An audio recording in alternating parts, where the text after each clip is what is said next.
5 మంది కూడా వైఎస్ఆర్సీపీ పార్టీలో జగన్మోహన్ రెడ్డి గారి దగ్గర పార్టీలో చేరడం జరిగింది. మరి చేరిన తర్వాత ఏదైతే ఈ రోజున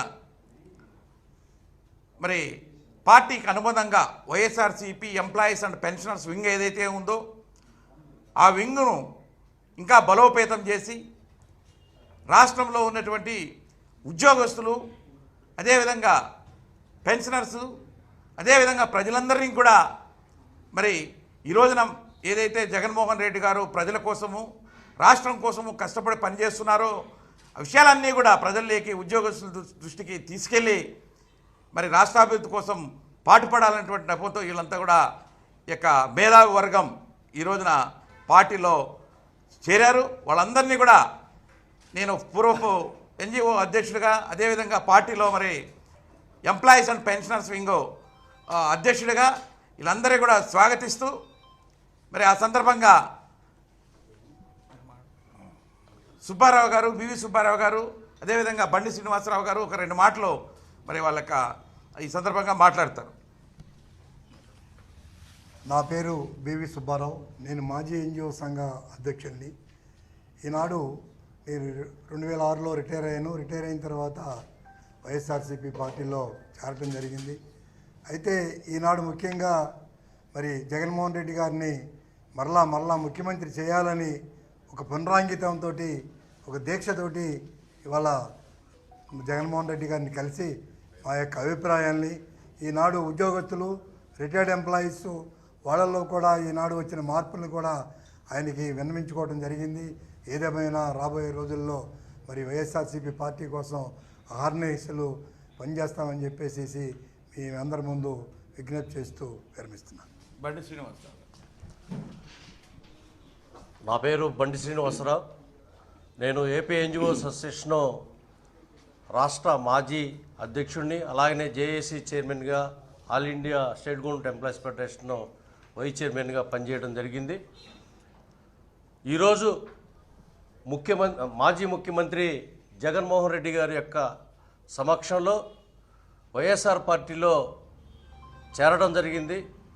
వారి స్వహస్తాలతో పార్టీ మరి కండువను కప్పుకోవడం కూడా జరిగింది. మాట తప్పటం, మడవ తిప్పటం మా ఇంట వంట లేదని ఏదైతే నినాదంతో ప్రజారంజక పాలన చేసినటువంటి జగన్మోహన్ రెడ్డి గారు పార్టీ యొక్క మేనిఫెస్టోని ఖురాను, బైబిలు, భగవద్గీతతో సమానంగా ఎన్నికలు జరిగేంత వరకు కూడా ఇచ్చినటువంటి హామీలని తూచా తప్పకుండా చేసినటువంటి ముఖ్యమంత్రి గారు మరలా ముఖ్యమంత్రి కావాలనే దృఢ ధ్యేయంతో ఈరోజు పార్టీలో చేరడం జరిగింది. ఈరోజు మరి సంవత్సరం అవుతున్నా కూడా ఎంప్లాయీస్కి సంబంధించి మరి డిమాండ్స్ ఇంకా డిఏలు కూడా ప్రకటించాల్సినటువంటి పరిస్థితి ఉంది. ఏదైతే ముఖ్యమంత్రి జగన్మోహన్ రెడ్డి గారు టైంలో కాంట్రాక్ట్ ఎంప్లాయీస్ని మొత్తం కూడా రెగ్యులరైజ్ చేస్తామని చెప్పినటువంటి మాటలో మరి ఈరోజు ఈ ప్రభుత్వం పక్కన పెట్టినటువంటి పరిస్థితి ఉంది. మరి కాంట్రాక్ట్ ఎంప్లాయీస్ని అలాగనే లెక్చరర్స్ని కూడా రెగ్యులరైజ్ చేయాల్సినటువంటి పరిస్థితి ఉంది. అలాగనే రిటైర్డ్ అయినటువంటి వాళ్ళకి మరి బెనిఫిట్స్, ఇంకా ఎన్కాష్మెంట్ ఆఫ్ ఎర్న్ లీవ్ ఇట్లాంటివి కూడా బెనిఫిట్స్ రావాల్సి ఉంది.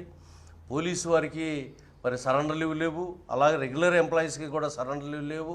అలాగనే 1/7/2018 తర్వాత మరి రిటైర్డ్ అయినటువంటి వాళ్ళకైతేనేమి, సర్వీస్లో ఉన్నటువంటి వాళ్ళకి అసలు ఎన్ని డిఏలు ఇవ్వాలా, ఈ రోజుకి ఎన్ని డిఏలు బకాయిలు ఉన్నాయి. అలాగనే చాలామంది కూడా ఎంప్లాయీస్ చనిపోతున్నటువంటి పరిస్థితి ఉంది. కాబట్టి ప్రభుత్వం వీటన్నిటి మీద కూడా మరి చర్యలు తీసుకోవాలని కూడా మరి మేము కోరుతూ ఉన్నాం. కాబట్టి మేము ఎంప్లాయీస్ యొక్క వెల్ఫేర్ని దృష్టిలో పెట్టుకొని మా చంద్రశేఖర్ రెడ్డి గారు అన్న మరి ఈ పెన్షనర్స్ అలాగనే ఎంప్లాయీస్ సంఘానికి అధ్యక్షులుగా ఉన్నారు.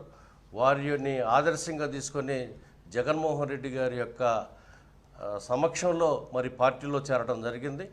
మరి ముఖ్యమంత్రిగా జగన్మోహన్ రెడ్డి గారు మరలా ముఖ్యమంత్రి కావాలని కూడా మేము ఈ యొక్క పార్టీకి సేవ చేయడానికి దృఢ నిశ్చయంతో ముందుకు సాగుతామని తెలియజేస్తాం. నా పేరు బుక్కూరు ఉమామహేశ్వరరావు. నేను మాజీ జిల్లా ఎన్జిఓ కార్యదర్శి మరియు రెవెన్యూ అసోసియేషన్ స్టేట్ కార్యదర్శి కూడా. గుప్తుల స్వర్ణయుగం కోసం మనం చదువుకున్నాం కానీ చూడలేదు. 2019లో మన ప్రీతమ జగన్మోహన్ రెడ్డి గారు ముఖ్యమంత్రి అయిన తర్వాత స్వర్ణయుగాన్ని చూపించారు. ఆయన పేదల సంక్షేమాన్ని పట్టించుకుని ఏకైక ముఖ్యమంత్రిగా ఆయన చెప్పుకోవచ్చు.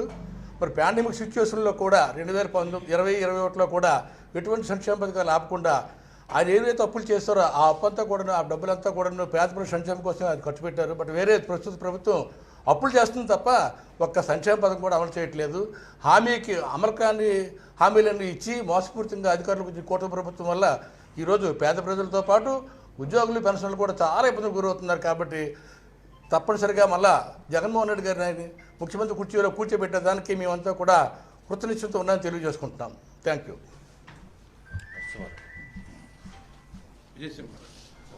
నా పేరు విజయసింహారెడ్డి.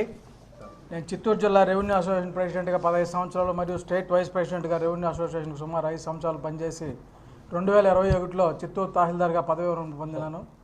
అదేవిధంగా మన గౌరవనీయులు చంద్రశేఖర్ రెడ్డి గారు వారి నేతృత్వంలో వైఎస్ఆర్ పార్టీ బలోపేతానికి కృషి చేస్తూ, అదేవిధంగా జగన్మోహన్ రెడ్డి గారిని మళ్ళీ ముఖ్యమంత్రిగా చూడాలనే దృఢ సంకల్పంతో మేము ఈరోజు పార్టీలో చేరడం జరిగింది. అదేవిధంగా అన్నగారి ప్రోద్బలంతోనే నాకు state employees and pensioners wing vice ప్రెసిడెంట్గా నియామకం చేపట్టడం జరిగింది. దాని కృతజ్ఞతలు తెలియజేస్తూ, అదేవిధంగా ఎంప్లాయీస్ పక్షాన కానీ పెన్షనర్స్ పక్షాన కానీ పెన్షనర్స్ అనేదానికన్నా ఇంకా రిటైర్డ్ ఎంప్లాయీస్ తరఫున కానీ మొత్తం కృషి చేసి వాళ్ళు ఓట్ బ్యాంకును మొత్తం ఈసారి వైఎస్ఆర్ పార్టీకి పడే విధంగా కృషి చేస్తామని తెలియజేస్తూ, ఇప్పుడు నాకన్నా సీనియర్స్ అందరూ విషయాలు చెప్పారు కాబట్టి నేను కొత్తగా చెప్పాల్సిన అవసరం లేదు. వారు చెప్పిన వాటికన్నీ కూడా నేను ఏకీభవిస్తూ వాటి సాధనకై కృషి చేస్తామని తెలియజేసుకుంటున్నాను. Thank you. నా పేరు టిఎస్ఆర్ ఆంజనేయులు అండి, మచిలీపట్నం. ఈ కృష్ణా జిల్లా pensioners employees association, YSRCP pensioners association అధ్యక్షులు చంద్రశేఖర్ రెడ్డి గారి ఆధ్వర్యంలో ఈ రోజున మన జగన్మోహన్ రెడ్డి గారి ఆధ్వర్యంలో ఈ పార్టీలో చేరడం జరిగింది. ఈ పార్టీ కోసం మా శాయశక్తిలో ప్రయత్నం చేస్తాం.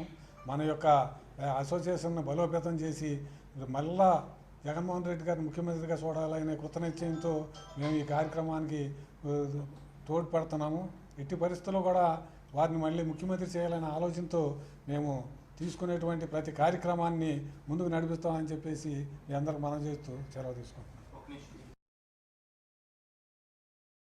కోకో మొక్కలు వేయించి కోకో పడాగే పొగాకు రైతులను చూస్తే, అలాగే ఇవాళ ఏదైతే మా నాయకుడు వైఎస్ జగన్మోహన్ రెడ్డి గారు కడప జిల్లా రాయలసీమలో ఏదైతే అరటి తోటలు నష్టపోయినాయో ఆ రైతుల దగ్గరికి వెళ్ళి పలకరించితే మళ్ళీ ఏది ఇప్పుడు వరకు కూడా ఆ ఐటీ రైతులకు పంట నష్టం ఇచ్చే దాఖలాలు లేవు. అలాగే మా నాయకుడు వైఎస్ జగన్మోహన్ రెడ్డి గారు మిర్చి యార్డుకి వెళ్ళి ఇలా మిర్చి రైతులు పలకరిస్తే ఏదో